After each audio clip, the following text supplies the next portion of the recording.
स्वागत है आप सबका आपके अपने YouTube चैनल यादों का पहरे पर। अगर आप भी अपने जीवन की कोई घटना हमारे साथ शेयर करना चाहते हैं तो स्क्रीन पर दिखाए गए व्हाट्सएप नंबर पर आप हमें व्हाट्सएप कर सकते हैं। आपकी पहचान पूर्णतः गुप्त रखी जाएगी। व्हाट्सएप नंबर है 8368971187। ख्वाब और प्यास भाग 5। अभी तक आपने जाना निखिल का दोस्त उससे मिलने ऑफिस आता है और वह अपने रिश्तेदार की जॉब की बात करने आता है। निखिल उसे जॉब दे देता है। आशिमा बहुत ही साधारण और शरीफ लड़की होती है। निखिल पहली बार से ही आशिमा की तरफ एक अलग तरह का झुकाव महसूस करता है। वह खुद को बार बार उसको पसंद करने से रोकता है, लेकिन हर दिन किसी न किसी बहाने उसे अपने कैबिन में ज़रूर बुलाता है ताकि उसे देख सके। आशिमा जब उसको खुद को देखते हुए पाती है तो थोड़ी शर्मा जाती है। अब आगे। आशिमा के गालों पर हल्की सी लाली आ गई थी। फिर वो धीरे से बोली, तो मैं जाऊं अपनी सीट पर? हाँ जाओ, मैंने कहा और फाइल पलटने लगा और वो चली गई। तब मुझे ऐसा लगा जैसे माहौल में उदासी घुल गई हो। मैंने गुस्से में फाइल पर ज़ोर से हाथ मारा। फाइल नीचे गिर गई और सारे पन्ने बिखर गए। मैंने अपना सर मेज पर पटक दिया। क्या मैं हार मान चुका था? नहीं, मैं जोर से चीखा और एकदम से चपरासी दरवाज़ा खोलकर अंदर आ गया। क्या फरमाया साहब जी? कुछ नहीं, जाओ, मैं संभल कर बोला। मेरे मन को उलझने बहुत बढ़ गई थी। उससे बचने के लिए मुझे कशिश के अलावा और कोई नज़र नहीं आया। मैंने उसे फ़ोन किया और रात का डिनर किसी होटल में करने का प्लान बनाया। डिनर के बाद हमने साथ में काफ़ी वक्त गुजारा। उसकी खूबसूरती में डूबकर मैं पनाह तलाश कर रहा था। मैं खुद को सर्दी से ठिठुरता हुआ महसूस कर रहा था और कशिश मुझे चमकीली धूप महसूस हो रही थी।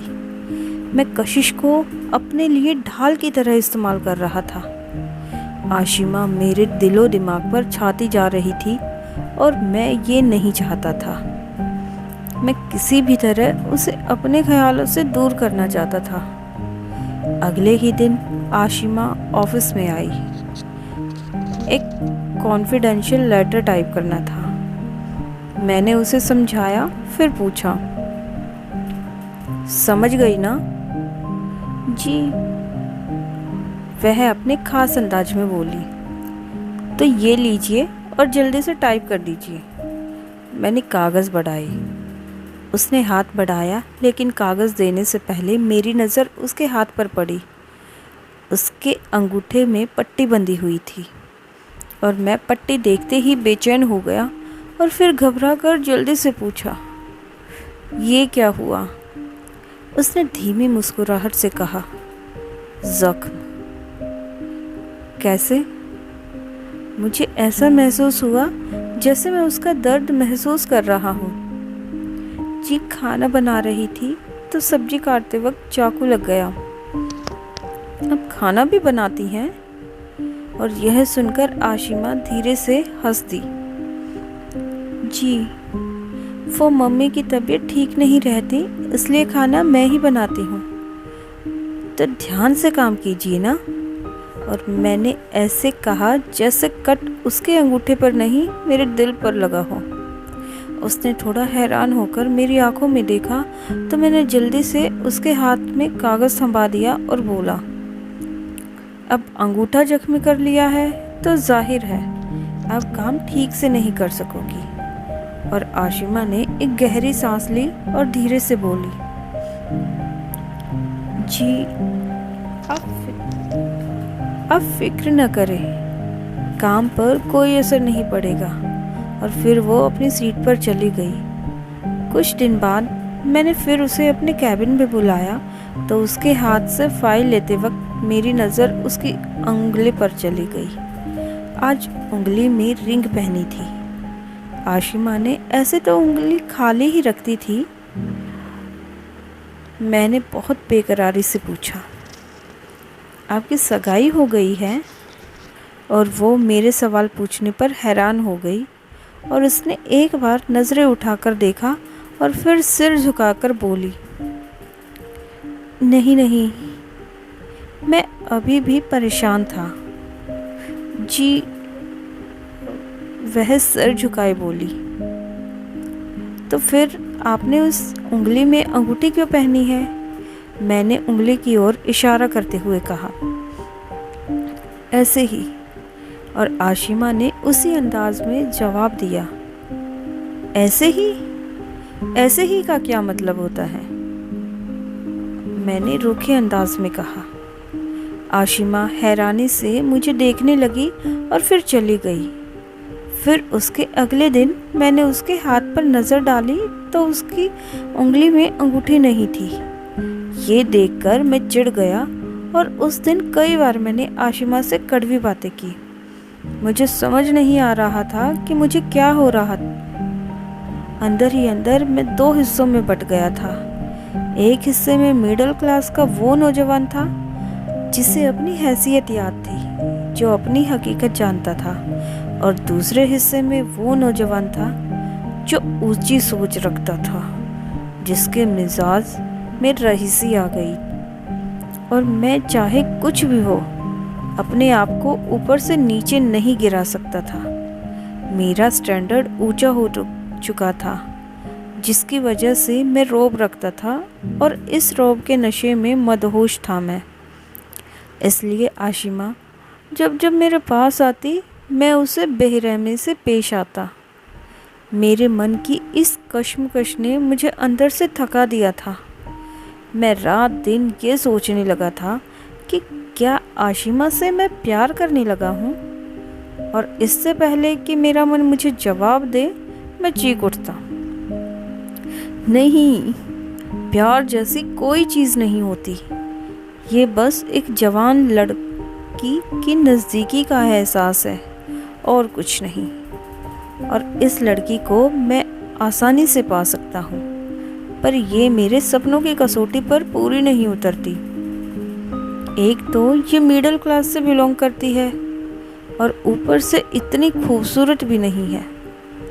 लेकिन आशिमा को देखकर जो एक रोशनी का आभास होता था वो मेरे अंदर उतरती जा रही थी। आशिमा केवल एक लड़की नहीं थी, एक ऐसी इंसान थी जिससे मेरा दिल सजदा करने लगा था। मुझे ऐसा लगा कि अब मैं ज़्यादा दिन तक आशिमा के एहसास से खुद को बचा नहीं पाऊंगा।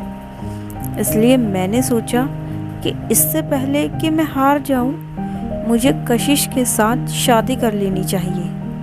इसलिए मैंने अपनी मम्मी से कहा, मम्मी अब मेरी शादी करवा दो जल्दी से। ज़रूर करवा दूंगी बेटा, पहले लड़की तो पसंद कर लो, मम्मी मुस्कुराते हुए बोली। कशिश, मैंने कहा। मैंने भी अपनी एक सहेली की बेटी को देख रखा है, दिशा नाम है उसका, बड़ी खूबसूरत है। अभी तस्वीर दिखाती हूँ। मुझे नहीं देखना, कशिश बहुत खूबसूरत है, बहुत दौलतमंद भी, और मुझे वो बहुत पसंद है। आप मेरी शादी उससे करवा दें, लेकिन जल्दी। और मम्मी हंस दी और फिर मेरी बहनें और मम्मी ने कशिश की मम्मी से हमारी शादी की बात चलाई। कशिश तो खैर मुझे पसंद करती ही थी और उसकी मॉम भी हमारी शादी के लिए राज़ी हो गई। पर हाँ, उसके डैड ने थोड़ा एतराज़ जताया था। वो बोले, माना कि लड़का पढ़ा लिखा है, हैंडसम है, अच्छी पोस्ट पर है, पर उसके पास ज़मीन जायदाद के नाम पर कुछ भी नहीं है। गाड़ी कंपनी की है, बंगला भी किराए का है। और जब मैंने ये बात सुनी तो मेरे ज़मीर ने मुझे इस रिश्ते में आगे बढ़ने से रोका, लेकिन मैंने अपने अंदर की आवाज़ को अंदर ही दफन कर दिया। मैं हर कीमत पर अपने सपने पूरे करना चाहता था। अपना झूठा घमंड बरकरार रखना चाहता था। कशिश के घर में शायद उसकी मॉम की ज़्यादा चलती थी, इसलिए जल्दी ही हमारा रिश्ता तय हो गया। सगाई की तारीख पक्की हो गई और ये खबर सुनकर कशिश मेरी बाहों में झूल गई और मैंने भी खुशी का इजहार करते हुए उसे अपने करीब कर लिया। लेकिन अंदर से मेरा दिल बहुत बेचैन था। दूसरे दिन ऑफिस में मैंने आशिमा को अपनी सगाई की खबर सुनाई और मैंने महसूस किया कि उसके चेहरे का रंग फीका पड़ गया है और उसके होंठ धीरे धीरे कांप रहे।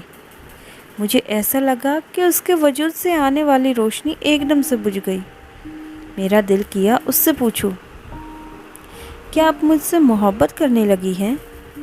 और फिर खुद ही अपने मन में उठने वाले सवालों पर हंस दिया।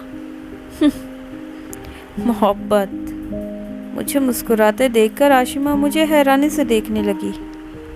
क्या निखिल का यह फैसला उसके पूरे जीवन पर भारी पड़ने वाला है? क्या होने वाला है कहानी में, जानेंगे अगले भाग में। अगर आप भी अपने जीवन की कोई घटना, कोई कहानी हमारे साथ शेयर करना चाहते हैं तो नीचे डिस्क्रिप्शन बॉक्स में जो व्हाट्सएप नंबर दिया गया है, आप हमें वहां पर जाकर व्हाट्सएप कर सकते हैं और अपनी कहानी हमारे साथ शेयर कर सकते हैं। सो दोस्तों, अगर आपको आज की वीडियो पसंद आई हो तो वीडियो को लाइक, शेयर और कमेंट ज़रूर कीजिए और आगे भी इसी तरह की कहानियों के लिए चैनल को सब्सक्राइब कीजिए। Thanks for watching and keep supporting.